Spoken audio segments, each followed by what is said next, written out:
खुलुमबाय बयखौबो नोंथांमोना थाम्बनेइलाव नायनानै मोनथिखाबाय जानांगौ सावथुन मुलुगनि फावखुंगुर जगत बर' बिथांखौ दाब्ला होननानैबो मोनथि मोननाय जायो एबा दाब्ला होनब्लासो बिथांखौ बयबो सिनायो नङा होमबा दा सावथुन मुलुगनि फावखुंगुर दाब्ला बिथाङा बिपिएफ दोलोनि जानानै खौरांगिरिनि सिगाङाव गोबां बाथ्रा बुंदों नोंथांमोना बे भिडिअखौ जोबजासे नायोब्ला गासै बाथ्राखौ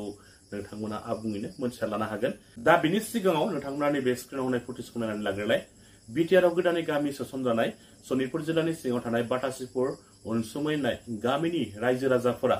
बारग' मन्त्रि रिहन दैमारि बिथांनि नुजाथिनायावहाय बिथांखौ गांसे आर'नाइजों सिनायथिनो थाखाय आं खावलायबाय बिथाङा जाबाय बारग' केबिनेट मिनिस्टार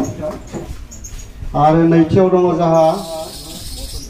रबिनसन मुसाहारि बिथाङा जोंनि केन्डिडेटनि टिकेट दाबिदारि बिथांखौ गांसे आर'नाइजों मान बावनो थाखाय आं खावलायबाय बिपिएफ दोलोआव 300निख्रुइबो गोबां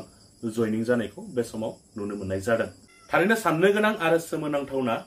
बिटिआर एग्रिमेन्टनि गेजेरजों मैया दाख्लैसो बिथांमोना बिटिआरआव सोसनजादोंमोनब्लाबो बिटिआरआव इउपिपि सरकार थासेयावबो मानगेन्द्र प्रमद बर' बिथांनि सरकार थासेयावबो बिथांमोना इउपिपिएलखौ नागारनानै मानगेन्द्र प्रमद बर' बिथांखौ नेवसिनानै बा नागारनानै बिपिएफ दोलोआ सरकाराव गैयाब्लाबो बारग' मन्त्रि रिहन दैमारि बिथांनि नुजाथिनायाव बिपिएफ दोलोआव जयेन जाफैनायासो बे जोबोर सोमोनांहोदों नङा होमबा रायजोफोर जोबोद सोमोनांथावना जानो हागौ बिथांमोना हरिसिंगानि एमसिएलए सन्जय स्वर्गियारिखौ मोजां मोनाखै जानांगौ बिनिखायनो बिथांमोना बिपिएफ दोलोआवहाय जयेन जाफैदों 100% सियर गभर्नमेन्टआ हाग्रामा महिलारि सारनियानो फैफिनगोन ओरैबायदि मोनसे थौ जादों जोंनि समस्तियावल' नङा सारा बिटिसिआव 40टा समस्तियाव बहुत थौ जादों मोनसे जागरन जादों थारमाने आवगोलनिखौनो लाबोफिननांगौ हाग्रामा महिलारिखौनो लाबोफिननांगौ होननानै मोनसे थौ जादों राजनिति डायलग किन्तु कक्लाबारि समस्तियाव बिपिएफआ देरहागोन बे रोखा आंनि लोगोआ सासे टिकेट दाबिदार दिनैल' नङा आवगोलावबो टिकेट दाबिदारमोन इउपिपिएलनि दा आवगोलाव मोनाखै दा देग्लायबो दाबिदार दा टिकेटखौ मोनगोन ना मोना दा बिथांनि खोथा आरो दाथ' ओरैनो जों बिदा फंबाय बायदि नालाय लोगो मोनलायो मोजां राजनिति पार्टिया बेलेग बेलेग आलादा आलादा आं आलादा बेनि आलादा होमब्लाबो जों बिदा फंबाय बायदि सोलिलायो दा जायखिजाया गावथ' होनदों मोनगोन होननानै किन्तु मोननाय मोनैया गावनिसो खोथासै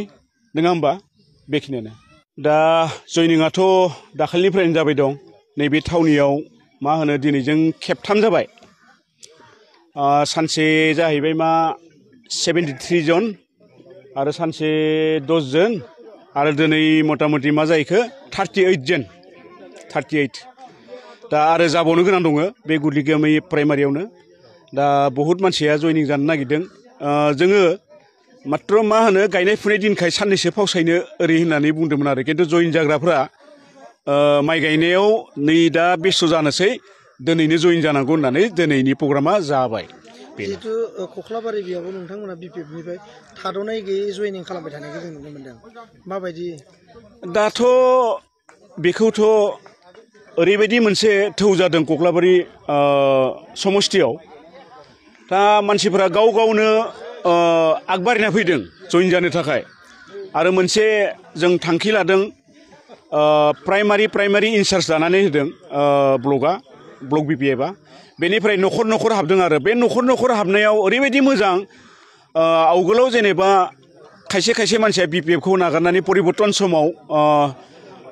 इउपिपिएलआव थांदोंमोन भट होदोंमोन नाथाय बिथांमोना फिन बिपिएफआव दिनै जों भट होफिनगोन होननानै न'खर बिदि बुंदों आरो मानसिफोरा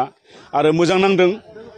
इन्टेलेक्सुयेलफोराबो गोरों गोराफोराबो थारमाने गोदोनि हाग्रामा सरकारानो मोजांमोन हाग्रामाखौनो फिन लाबोफिननांगौ नोंथांमोना फावसायनाङा नोंथांमोना आवगायबाय था जों बेगाव जों दं होननानै बुंदों आरो इन्टेलेक्सुयेलफोरा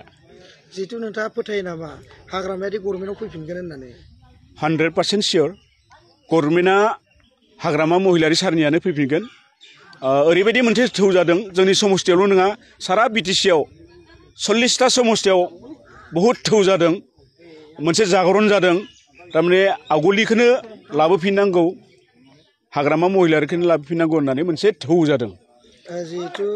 नोंथांमोननि कक्लाबारि बियाबाव इउपिपिएलखौ फेजेननो हानाय दल गैया होननानै बिथां एमसिएलए मन्टु बर'आ बुंदों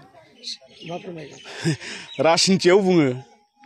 सोरबाया सोरबा माबा माबि बुंना लायो अनेक खिन्थु देरहागोनाथ' सासेयासो देरहागोन नालाय नङा होमबा दा बिदिनो अनेक बुंगोन राजनिति डायलग खिन्थु कक्लाबारि समस्तियाव बिपिएफआ देरहागोन बे रोखा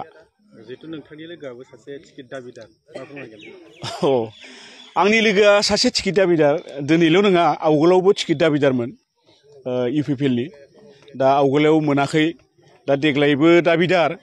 दा टिकेटखौ मोनगोन ना मोना दा बिथांनि खोथा आरो बिथांनि थासारिया माबायदि दं होनना बुंनांगोन दाथ' ओरैनो जों बिदा फंबाय बायदि नालाय लोगो मोनलायो मोजां राजनिति पार्टिया बेलेग बेलेग आलादा आलादा आं आलादा बेनि आलादा होमब्लाबो जों बिदा फंबाय बायदि सोलिलायो दा जायखिजाया गावथ' होनदों मोनगोन होननानै खिन्थु मोननाय मोनैया गावनिसो खोथासै नङा होमबा बेखिनियानो